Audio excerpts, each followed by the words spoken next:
All right, so you've time blocked your calendar, you've thrown away that to-do list, everything's going great. You still need to protect that time so it doesn't go away, so it's not stolen by others. This is all about the power of no. You can certainly say yes from time to time. It's not wrong to be helpful, but our default is yes, and we need to switch that around so that our default becomes no. It always starts with mindset. If I'm going to win the day, then I need to realize if I'm not working on my own goals, I'm working on someone else's goals. And again, as long as I realize that, that's okay, but I don't want to give away my 1440 without some serious thought. Some of the world's most productive people, some of the world's greatest people talk a lot about the power of no. Steve Jobs used to talk about it all the time. Focus is about saying no. There's a million great ideas out there. It's hard, but we say no to almost all of them so we can focus on the single best idea. Warren Buffett, second richest man on the planet, world's best investor. The difference between successful people and very successful people is that very successful people say no to almost everything. My friend Rory Vaden, amazing entrepreneur, speaker, New York Times bestselling author. He's juggling a million things. He is a true time lord. He says, the permission to ignore, because anything we say no to today creates more time tomorrow. The power of no. I did a research study of over 4,000 working professionals. Those who say no frequently or routinely, they have no problem saying no to others, they report higher levels of happiness, higher levels of energy. They're not getting drained. Now, it's easy to say yes. I mean, we were raised to always try to be helpful to others. It's nice to help others. We don't want to be rude. We're raised to be liked. You know, you say yes to people, they like you. You're doing favors for them. We're wired that way. We also underestimate how long things will take. Has there ever been a got-a-minute meeting that actually took only a minute? I used to get sucked into those things all of the time. And also, we wrongly assume that our schedule in the future will be easier than it is today. Again, this is one of the things I'm always working on. I'll get a call out of the blue. It's for a good cause or for a good friend, or sometimes it's a friend of a friend, and they want me to donate a day or to go spend an afternoon with them, whatever it is. And I'll look, and it's 3 months from now. It's a good thing it's not this week because every minute is booked this week. But look at that, 3 months from now, wow, that's a really good week they're asking for. In fact, there's nothing on the day they're talking to me about. Oh, sure, that's a real easy week. I'll say yes to that. When that week actually arrives, it looks just like this week does. I'm booked in meetings and opportunities, and I'm writing, and there's fires to put out, and there's kid events to attend. So we always think that our schedule is going to be easier in the future, and unless something dramatic happens, it's not. It's going to be just as busy as you are today. So we need to remember, listen, again, there are times to say yes. You want to support other people. It's great to be collaborative and helpful, but we can't be a doormat. We can't put others' needs always in front of our own. Whenever you fly in an airplane, you know, the flight attendants will tell you in case of emergency, the oxygen masks will fall. And even if you're flying with small children, put your own mask on first before you help them with their mask. Because you can't help the children around you if you're not taking care of yourself. Secure yourself first, then help others around you. That's the right way to say yes. When you know that you're working successfully towards your goals, when you feel that you are already balanced and not overworked and overwhelmed, that's when you can start to slide more time to supporting others. One of my favorite phrases is beware of distant elephants.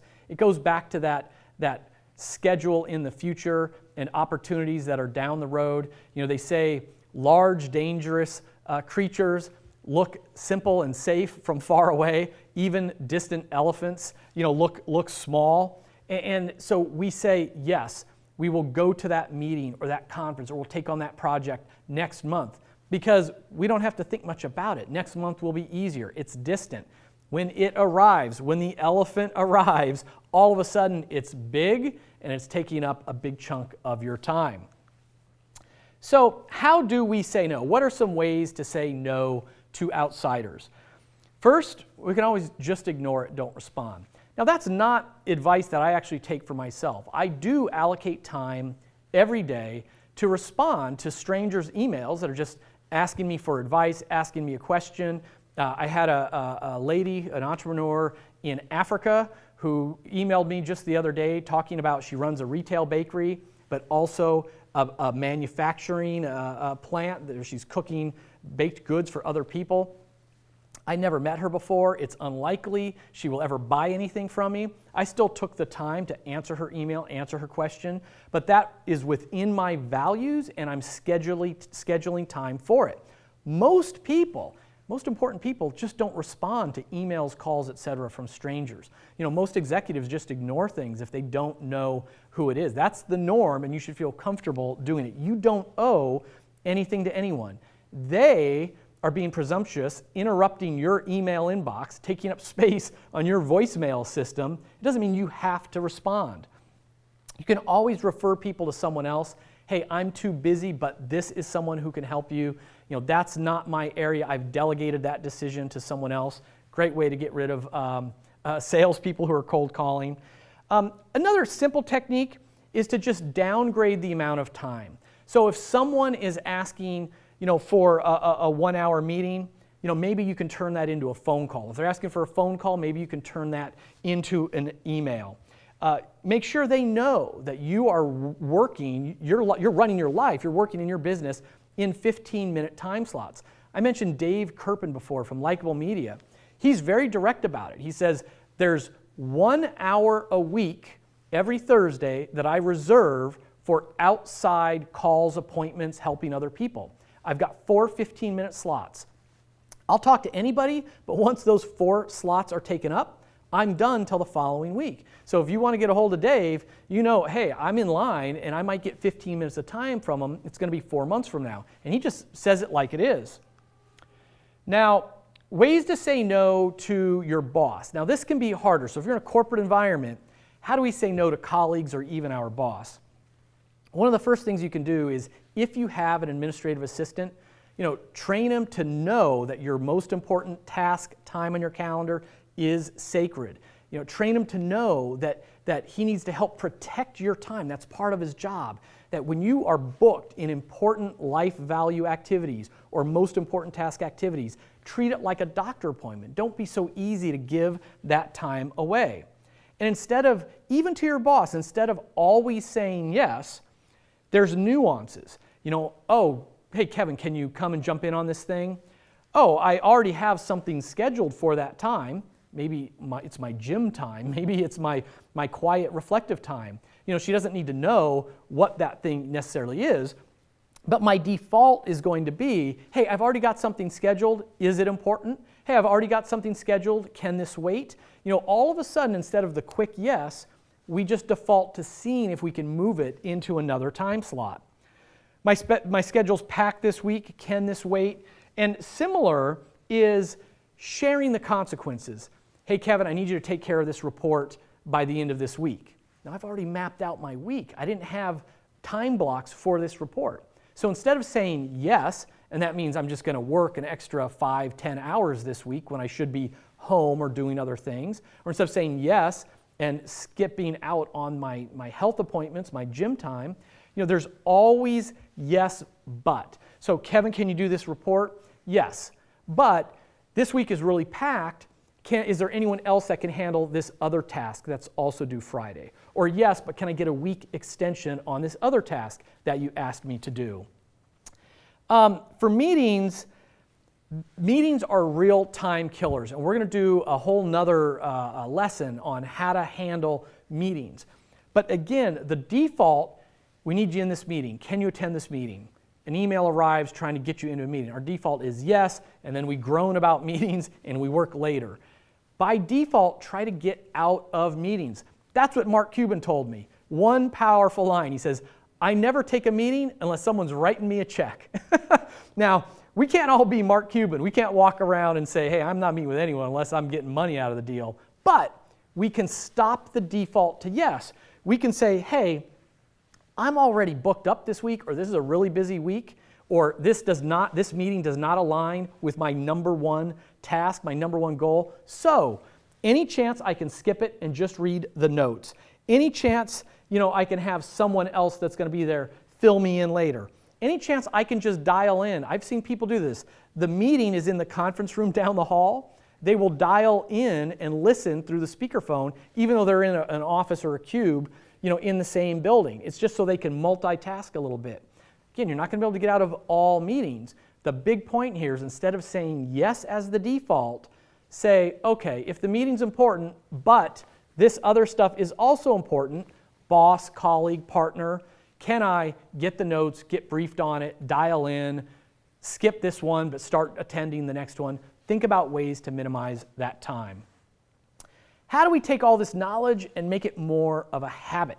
How do we do that? It is with that mindset that every yes is a no to something else. So if you're like, gosh, it's hard for me to say no to people. I'm afraid that I'm going to hurt their feelings. They're not going to like me. Realize every yes you say, you're going to be saying no to someone else. Now, it might be yourself, might be your spouse, might be your kids, but every yes will be a no to a future opportunity, to a future use of that time. Really realize that you are saying no one way or another. Habit tips, remember the 1440, and remember that, listen, there's always going to be more to do and more that can be done. You've got 1440 a day.